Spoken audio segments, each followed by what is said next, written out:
associer nos mains et nos voix et les coller ensemble.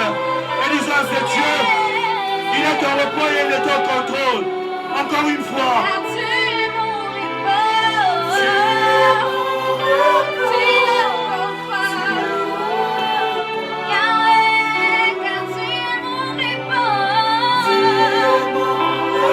Tu es un survivant. Tu es un survivant. Tu es un survivant. Dieu t'a protégé. Il t'a gardé.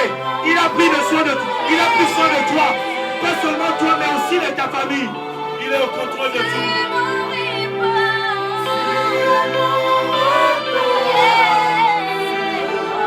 Multiplie encore nos voix. Yes.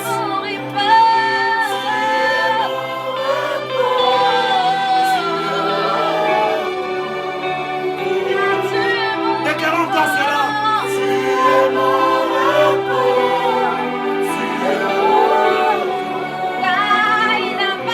La dernière fois.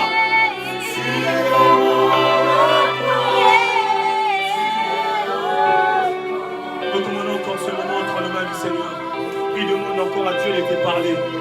Qu'un cœur puisse soupirer après tout ce que Dieu a manifesté dans ta vie durant cette année.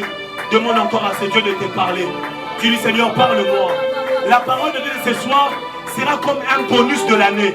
Au-delà de ses bienfaits dans ta vie, il vient encore te donner encore une parole qui te fera entrer en 2021. Élevons encore le voix. Prions pour ce moment. Demandons à Dieu que ce soit un moment spécial. Demande à Dieu que ce soit un moment d'édification. Demande à Dieu que ce soit un moment d'aiguisement. Que Dieu te guise, que Dieu te parle, que Dieu fortifie encore ta foi et que Dieu te conduise encore sur ta destinée. Élevons encore nos voix. Prions au nom de Jésus. Recommandons ce moment entre les mains du Seigneur. Demande à Dieu de te parler. Demande à Dieu de te parler. Demande à Dieu, Seigneur, après une année spéciale où tu as manifesté des choses spéciales dans ma vie, je désire encore une parole spéciale pour ce dernier dimanche de l'année. Un dimanche spécial aussi où tu verras des choses spéciales dans ma vie. Élève encore nos voix. Prie, demande à Dieu des choses spéciales. Il est un Dieu spécial. Il est un Dieu spécial. Aujourd'hui est un dimanche spécial. Aujourd'hui est un dimanche spécial où nous allons recevoir des choses spéciales. Alléluia.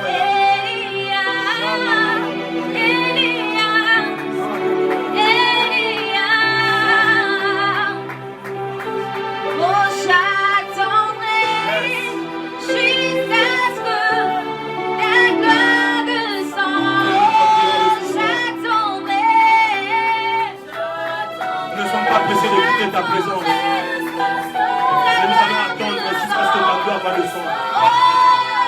Parlez-nous, Seigneur. Parle à nos cœurs. L'homme ne vivra pas du pain seulement, mais de toutes paroles qui sont en nous. Père, nous te prions. Parle-nous encore. Il y a des défis qui se lèvent en ces dernières semaines de l'année. Mais Père, nous te prions qu'au travers de ta parole, aiguise nos cœurs, aiguise nos vies. Prépare-nous à affronter 2021. Père, nous te prions dans le nom de Jésus. Parle-nous encore ce soir. Parle à nos cœurs. Dans le nom de Jésus. Éloigne-nous la distraction et laisse que ton esprit se meue encore en ce lieu. Analyse encore nos pensées vers toi. Nous ramenons captifs toute pensée à ton obéissance. Parle-nous. Parle à nos cœurs. Au nom de Jésus. Au nom de Jésus. Dans le nom de Jésus. Est-ce que quelqu'un peut m'aider à acclamer très très fort pour le Seigneur? Est-ce qu'un vivant, est-ce qu'un survivant? Je demandais, est-ce qu'un survivant peut m'aider à acclamer pour le Seigneur? Est-ce qu'un survivant peut encore mieux le faire? Est-ce que tu peux bien acclamer le Seigneur? Avec le problème et les acclamations. Lorsqu'on acclame Dieu, on se tient debout. Ne faut pas jeune. S'il vous plaît, s'il vous plaît, s'il vous plaît. Mais bon, j'ai l'habitude de dire aux amis, aux ouvriers, deux fois lorsque nous acclamons Jésus, il faut toujours arrière mon sol. Amen, amen. Par rapport à tout ce qu'il a fait dans nos vies, c'est comme ça que nous l'acclamons. Même tu sois porté à l'insiga mais c'est Dieu qui t'a gardé en vie. Au milieu de la pandémie, il a pris soin de toi. Il a pris soin de ta famille. Bien aimé, mettez la nzambe ma peau qu'on a vitamine. Est-ce que vous prenez la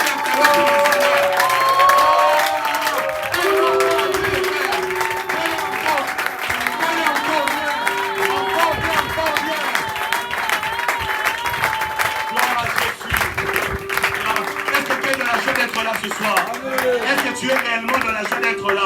Est-ce que tu peux saluer ton voisin covidement?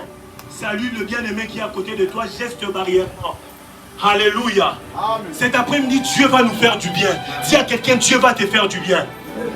Je voudrais rappeler à quelqu'un, la journée d'aujourd'hui est surnommée et dénommée plutôt le survivant. Amen, amen. Tu es un survivant. Amen, amen. Et celui qui est un survivant loue le Seigneur comme si l'eau est à la rater. Amen, amen. C'est un survivant.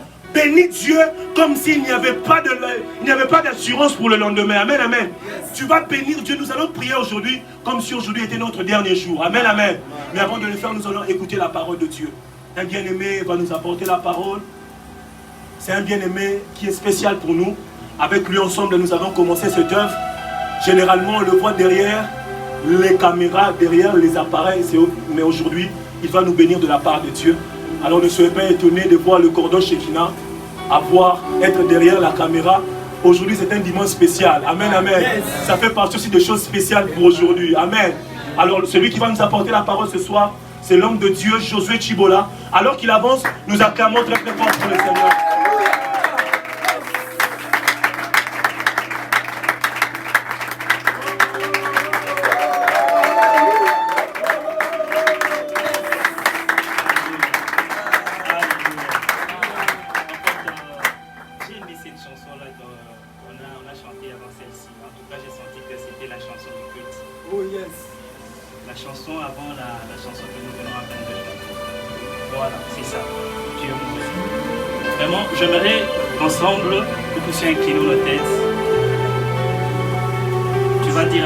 Seigneur, par cette parole qui va être libérée ce soir, que cette parole puisse être une réponse qui va m'amener dans le repos. Est-ce que quelqu'un peut incliner sa tête et commencer à prier?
Père, au de 2020, Père, tu as prévu de donner à quelqu'un du repos de tout côté ce soir. Visite-nous, Père. Nous voulons que le repos entre dans tout problème, Père très saint, qui nous dérange. Que le repos vienne, Père. Parce qu'en partant, Père, tu as laissé à tes disciples le repos, Père, la paix. La paix, c'est le repos, Père. Que la paix règne. Que la paix règne, Père. Que la paix règne. Que le repos, Père, règne au milieu. Dans le nom puissant de Jésus, nous avons ainsi prié. Amen. Nous acclamons pour le Seigneur. Asseyez-vous, s'il vous plaît.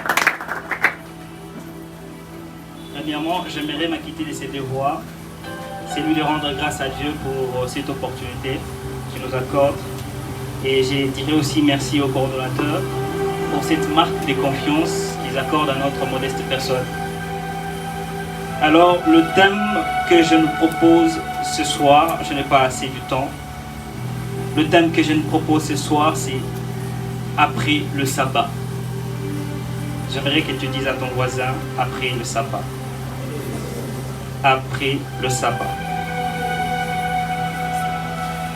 Nous sommes dans Luc, chapitre 7, le verset 11 jusqu'au verset 17. La Bible déclare, le jour suivant, c'est après le sabbat, Jésus alla dans une ville appelée Naïn. Ses disciples et une grande foule faisaient route avec lui. Lorsqu'il fut près de la porte de la ville, voici on partait enterrer un mort, fils unique de sa mère. J'aime la Bible. La Bible, lorsque vous la lisez, elle donne des détails. Fils unique de sa mère, qui était veuve, encore un détail. Il y avait avec elle beaucoup de gens de la ville. Le verset 13. Les seigneurs l'ayant vue, fut ému de compassion pour elle et lui dit, ne pleure pas. 14. Il s'approcha et toucha les cercueils. Ceux qui les portaient s'arrêtèrent et il dit, jeune homme, je te l'ai dit, lève-toi. Et le mort s'assit et s'est mis à parler. Jésus le rendit à sa mère. Verset 16. Tous furent saisis de crainte et glorifiant Dieu, disant, un prophète est paru parmi nous, et Dieu a visité son peuple. Cette parole sur Jésus s'est répandue dans toute la Judée et dans tout le pays d'alentour. Alléluia. Alléluia. Le thème que je nous propose, c'est après le sabbat. Pourquoi après le sabbat? Parce que tout commence dans Genèse. Genèse. Dieu se met à créer tout ce qui existe sur terre. Mais Dieu le fait pour un seul but, que l'homme puisse dominer. Dieu fait tout ce qu'il a fait, il a créé les animaux, il a créé tout ce qu'il avait fait. C'était pour un seul but, que l'homme puisse dominer. Dieu a créé du premier jour jusqu'au 7e jour. Et c'est le 7e jour que Dieu devait se reposer. C'est le 7e jour où devait y avoir remise et reprise. C'est-à-dire Dieu a créé pour que l'homme domine. Mais l'homme ne dominera pas tant que Dieu est au travail. L'homme doit dominer lorsque Dieu entre en repos. Le 7e jour est censé le jour où Dieu devait entrer en repos. Alléluia. Vous êtes avec moi? Le 7e jour est le jour où Dieu devait entrer en repos. Alors il se passe une chose. Il se passe une chose, c'est que la personne qui devait entrer en action, qui devait avoir remise et reprise, cette personne, dans Genèse, bien sûr, lorsque nous lisons Adam, nous voyons que Adam succombe dans le péché. Alléluia. Et la même histoire se répète dans Luc 7 au verset 11 jusqu'au verset 17 que nous venons de lire. Nous sommes face à un fils auquel son père vient de mourir. Son père a beaucoup travaillé. Son père est parti se reposer. Il est allé en repos. Parce que la mort dans le christianisme, la mort est définie comme un repos. Nous sommes face à ces fils. Le père qui part en repos, mais le fils qui devait entrer en action, il se passe une chose. Ce fils meurt. Voilà d'où le thème après le sabbat. Après le sabbat est censé où ces fils entrent en action. Ces fils entrent dans son héritage. Mais il se passe une chose, que ses fils meurent. Alléluia. Mais avant de parler de ses fils, j'aimerais un peu qu'on parle de la femme veuve. Nous sommes dans une ville appelée Naïm. Naïm qui veut dire beauté. Naïm qui veut dire beauté. Et cette femme, la femme qui venait de perdre son mari, à peine qu'elle venait de perdre son mari, et là c'est son fils qui part. Or, la ville est appelée beauté. Mais ce que la femme vivait n'était pas beau à voir. Alléluia. Ce que la femme vivait n'était pas bon à envier. Je n'aimerais pas en tant que prédicateur me retrouver dans cette situation où la femme est dans une ville appelée beauté, mais les circonstances qu'elle vivait n'étaient pas bon à voir. Les circonstances qu'elle vivait n'étaient pas bon à envier. Tu peux sortir d'une bonne famille. Tu as une bonne famille, mais les circonstances que tu vis n'est pas bon à voir. Lorsque tu en parles, tu as honte. Pourquoi? Ta famille est reconnue, mais ta situation n'est même pas comparable à la dénomination de ta famille. Alléluia. Cette femme est face à une situation où la ville où elle habitait, n'était même pas comparable à sa vie. J'aimerais parler à quelqu'un. J'aimerais dire à quelqu'un, il se peut que tu sois aussi dans ces choses. Tu es une personne belle. On te voit très beau ce soir. Mais au-dedans de toi, ce que tu vis, si tu la racontes, c'est décevant. Tu vis des situations compliquées. Des situations bizarres. Compliquées. Bizarre. C'est la même chose, nous le voyons dans la vie d'Abraham. Abraham est appelé père d'une multitude. Mais Abraham n'a pas d'enfant. Un nom très beau à entendre. Mais ce qu'il vivait n'était pas beau à voir. Nous sommes face à Bartimée. À Bartimée qui veut dire fils estimé. C'est-à-dire hautement estimé. Mais ce qu'il vivait, il était mendiant au bord du chemin. Il y a plusieurs d'entre nous ici. Tu peux être, on t'appelle fils. Mais lorsque tu regardes ta vie, tu te rends compte que tu es le fils de personne. Tu es le fils de personne. Tu es le fils de personne. Tu vis des situations compliquées, des situations bizarres. Malgré la vie, la mère de l'enfant vivait des contextes bizarres. Elle perd son fils et elle perd son enfant. Et dans cette année, tu as perdu beaucoup de choses. Tu as perdu des choses. Tu as eu des promesses. Ces promesses sont allées à l'encontre de ce que tu as vécu. Tu as eu de promesses venant de Dieu. Tu as eu des prophéties. Tu t'attendais que cette année, ça ne passera pas. L'année 2020 ne passera pas. Mais tu te rends compte que non, tu es à la fin. Ce que tu vis n'est même pas comparable aux promesses que tu as eues. Aux promesses qu'on a proclamées sur toi. Alléluia. Est-ce que je parle à quelqu'un? Mais toutes ces choses se passent après le sabbat. Alléluia. C'est après le sabbat que toutes ces choses se passent.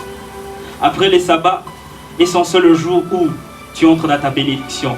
Le jour où que tu vives de promesses que Dieu t'a données. C'est censé être le jour merveilleux de ta vie.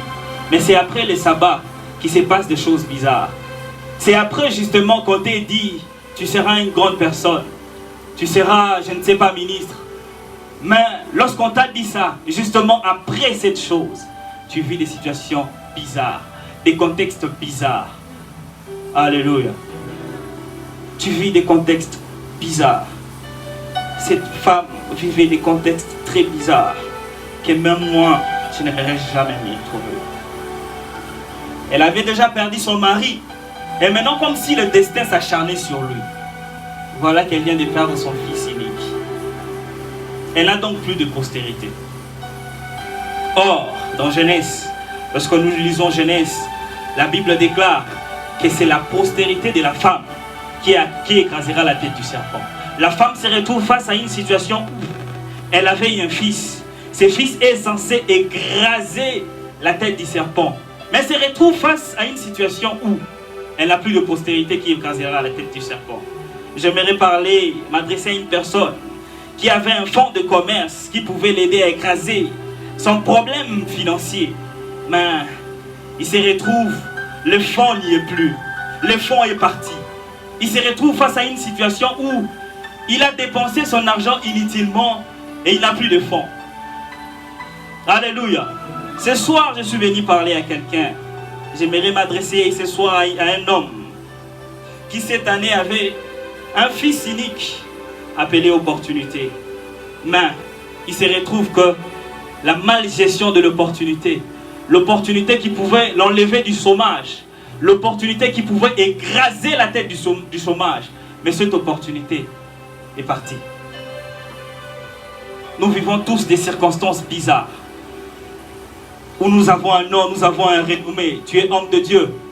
Mais ce que tu vis n'est même pas comparable au titre que tu as. Tu es dans une église où ton pasteur est connu. Une église reconnue à la place. Mais les choses que tu vis ne va même pas à ton église. Intercesseur.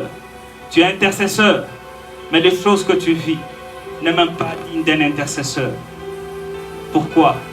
Parce que justement, nous sommes après le sabbat. Après le sabbat, c'est censé le jour où tu entres dans ta bénédiction. Le jour où tu hérites de l'héritage que le Père a laissé. Mais le fils qui devait avoir l'héritage que le Père a laissé, le fils meurt. Et il y a plusieurs en ce lieu qui sont morts avant même de toucher leur héritage. Morts pourquoi? Parce que les circonstances de la vie les ont frappés à tel point qu'ils ont perdu la foi. Les circonstances de la vie se sont acharnées sur eux, se sont acharnées sur leur vie. Et ils ont même perdu la foi. Ils se retrouvent, un peu face à des circonstances bizarres qui frappent leur vie. Et nous voyons par exemple Jean-Baptiste. Jean-Baptiste était dans une circonstance où il avait la foi. La Bible parle de Jean-Baptiste. Lorsque Jésus vient, il parle de Jean-Baptiste en disant il n'y a pas plus grand que Jean-Baptiste. Mais lorsque Jean-Baptiste se retrouve en prison, Jean-Baptiste envoie les gens dire au Messie, est-il vraiment celui qui devait venir? Il a perdu la foi. Un grand dans le royaume des cieux, mais qui perd sa foi. Pourquoi? Les circonstances bizarres. Les circonstances bizarres.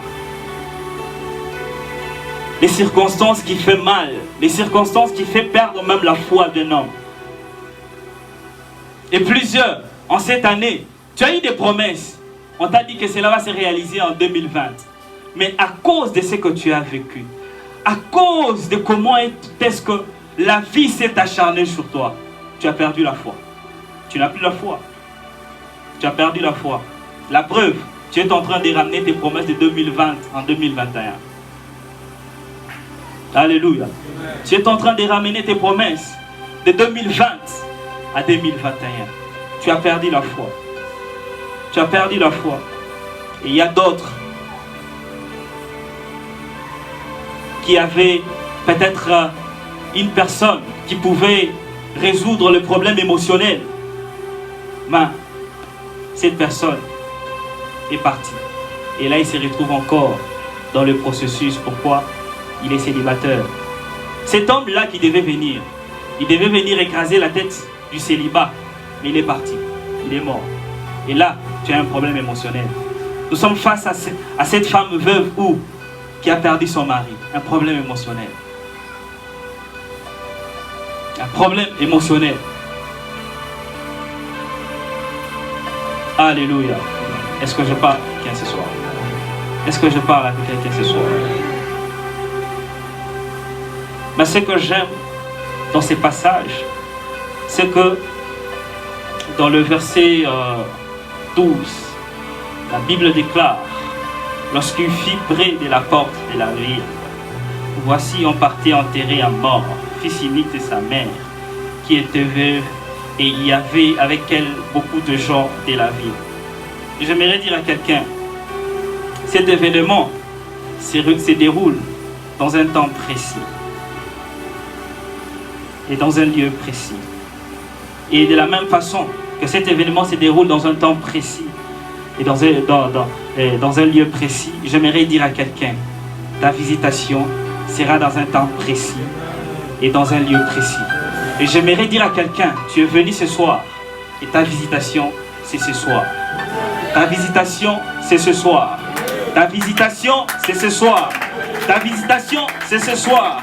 La visitation de cet homme, de cet jeune homme, était à la porte de la ville. Et ta visitation, c'est ce soir à la maison.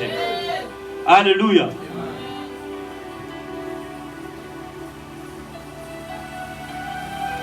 Il y a plusieurs que Dieu n'avait pas prévu de visiter au début de l'année.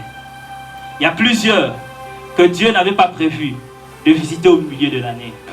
Il y a plusieurs que Dieu avait prévu de visiter à la fin de l'année. Nous sommes face à Abraham. Abraham, appelé père d'une multitude de nations, mais sa visitation était au soir de sa vie. J'aimerais dire à quelqu'un, ta visitation est au soir de 2021. Tu as trop cherché l'Éternel, mais j'aimerais t'annoncer ce soir que Dieu va te visiter. Dieu te fera du bien. Dieu va t'enlever dans ces situations que tu es et tu verras la main de Dieu. Alléluia. Abraham, Dieu l'a visité au soir de sa vie. Que dire d'Élisabeth? Dieu l'a visité au soir de sa vie. Dieu, ce soir, a prévu de te visiter à la sortie de 2021. Parce que ce jeune homme était visité à la porte de la ville. Donc il sortait, mais Dieu a dit non, avant que tu sors, je vais te visiter. Et ce soir, je suis venu annoncer à une personne, avant que tu sors 2020, Dieu va te visiter. Dieu va te visiter. Dieu va te visiter. Alléluia.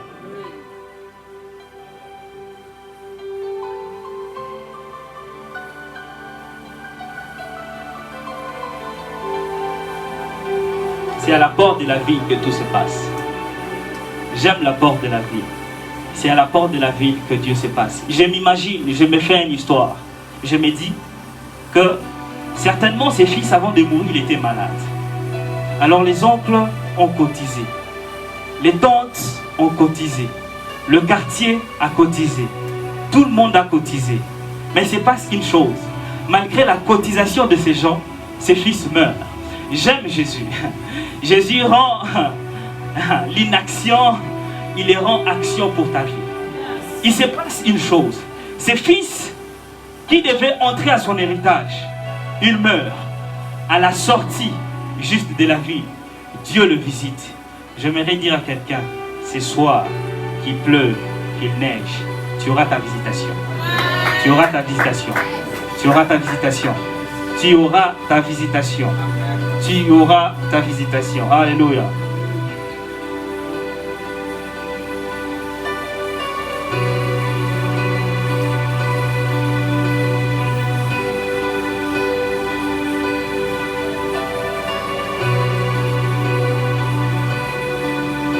Ces garçons ne pouvaient pas mourir.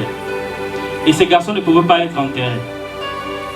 Vraiment, ces garçons ne pouvaient pas être enterrés. Ces jours-là, et puis cette période-là, ils ne pouvaient pas être enterrés. Parce que c'était une période de grâce. Et ce jeune homme a rencontré la grâce sur son chemin. Il ne pouvait pas mourir. Ce jeune homme a rencontré Jésus qui est une grâce pour lui. Il ne pouvait pas mourir. Et j'aimerais te dire ce soir, toi qui es venu à la Mijek, tu rencontres une personne appelée la grâce. Donc ta situation aujourd'hui aura une solution. La situation qui a longtemps duré aura une solution. Cette situation qui t'a fait pleurer pendant longtemps aura une solution. Alléluia.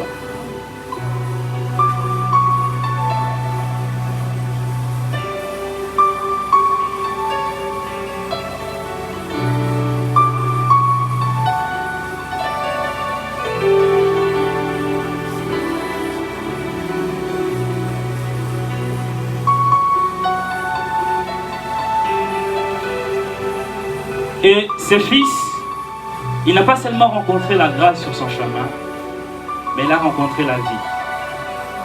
Jésus qui est la vie. Il a rencontré la vie. Et ce soir, j'aimerais dire à quelqu'un, tu vas rencontrer la vie.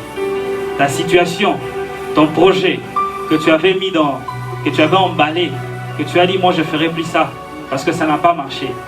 Ces projets-là aura la vie ce soir. Ces projets-là vont ressusciter ce soir. Parce que sur le chemin, c'est-à-dire que tu es venu dans ce lieu, tu vas rencontrer la vie qui est Jésus.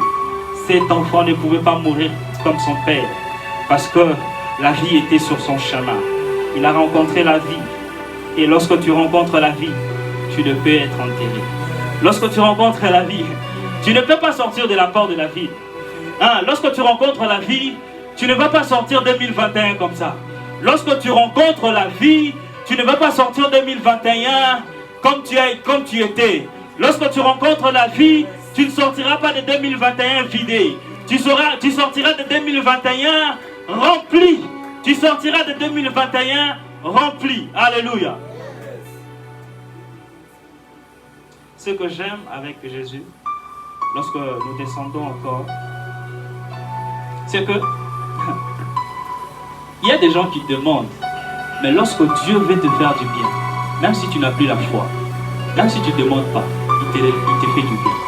Cette femme était face à une situation où elle avait perdu la foi, elle n'avait pas demandé à Jésus de ressusciter son fils. Ni les personnes qui l'entouraient n'avaient pas demandé une faveur pour elle, chez Jésus de ressusciter son fils. Mais lorsque Jésus vient, Jésus est mis de compassion. J'aimerais dire à quelqu'un, même lorsque tu as perdu la foi, ce soir, Dieu a décidé de te faire du bien. Parce qu'en te faisant du bien, il va ressusciter ta foi. En te faisant du bien, il va réanimer ta foi qui était morte. Alléluia. Cette femme était face à une situation où elle n'avait plus de foi. Elle n'avait pas de foi.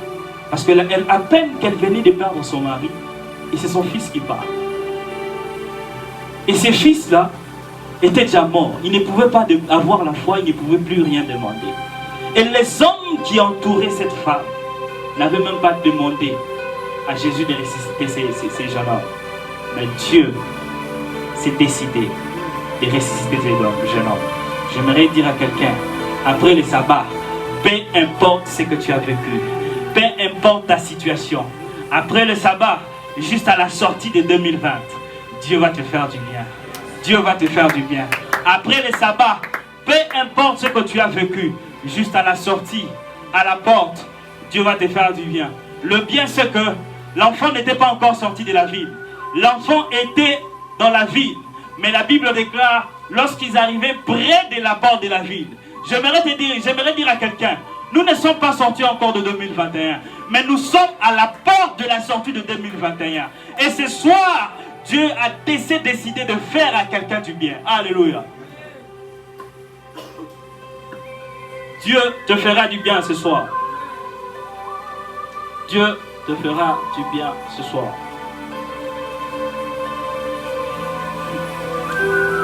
Je m'en vais vite pour clôturer.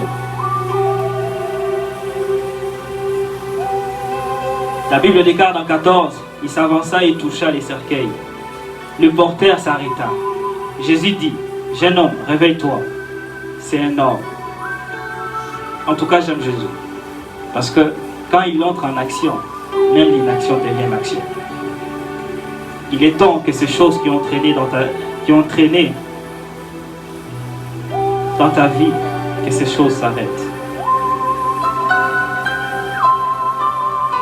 Et je prie que les choses qui t'a amené à la mort, parce que ces jeunes hommes étaient emportés par le gens. Les gens l'emportaient, même sa mère ne pouvait pas la retenir. Même sa mère ne pouvait pas la retenir.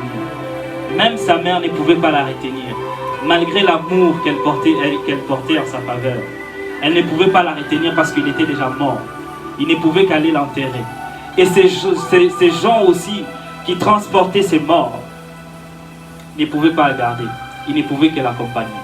J'aimerais parler à une personne. Cette situation qui était en train de t'accompagner vers la mort, qui était en train d'aller de t'enterrer. Cette situation, lorsqu'elle rencontre Jésus, toute situation s'arrête. Tout s'arrête. Pourquoi? Parce que tu rencontres celui qui entre en action. Lorsque celui qui entre en action est là, tout change. Lorsque c'est lui qui devait arriver à la porte de la ville était arrivé, les fils ne pouvaient plus sortir. Et alors cette fin d'année, ce soir sur le survivant, c'est lui qui devait être à la Michec et là, tu ne sortiras pas le même. Tu ne sortiras pas le même. Alléluia. Tu ne sortiras pas le même. Tu ne sortiras pas le même. Et la Bible déclare, je m'en vais vite pour clôturer. Nous sautons. La Bible déclare au verset 15, alors le mort s'assoit et se met à parler. Jésus le rendit à sa mère. Alléluia. J'aimerais dire à quelqu'un, le Fils s'est assis, il s'est mis à parler. Il parlait quoi? Il témoignait.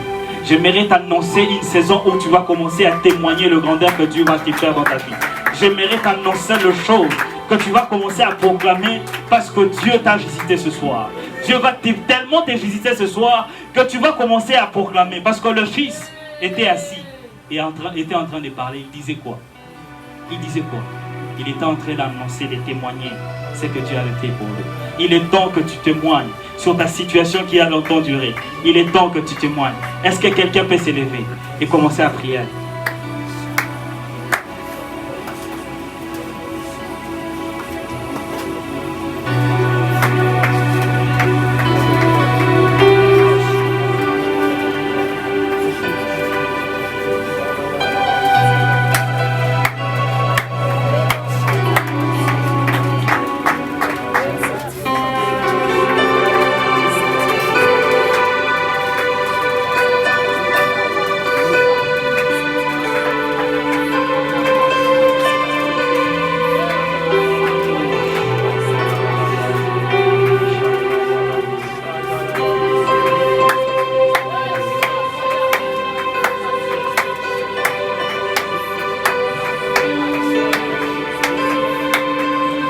Est-ce que tu peux élever ta voix là où tu es? Bénir encore l'Éternel, bénir encore Dieu là où tu es. Est-ce que tu peux prier là où tu es? Élève ta voix, commence à parler à Dieu. Parle à Dieu là où tu es, parle à Dieu là où tu es. Ne sois pas distrait, parle à Dieu, parle à Dieu, parle à Dieu. Shabraka delebo sandali de Kessia. Marikobo shakalabaka telebose. Est-ce que tu peux bénir encore le nom de Dieu? Chandelebo kositelebo saya. Après les sabbats, dis-lui encore merci, dis-lui encore merci. Lui qui t'a parlé, lui qui t'a parlé. Est-ce que tu peux dire merci à Dieu? Shataya baba baba. Sundare de ke satolobo kosaya.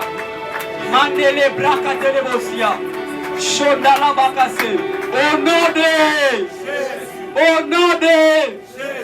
S'il vous plaît, est-ce que nous pouvons nous lever là où nous sommes? S'il te plaît, au fan du téléma.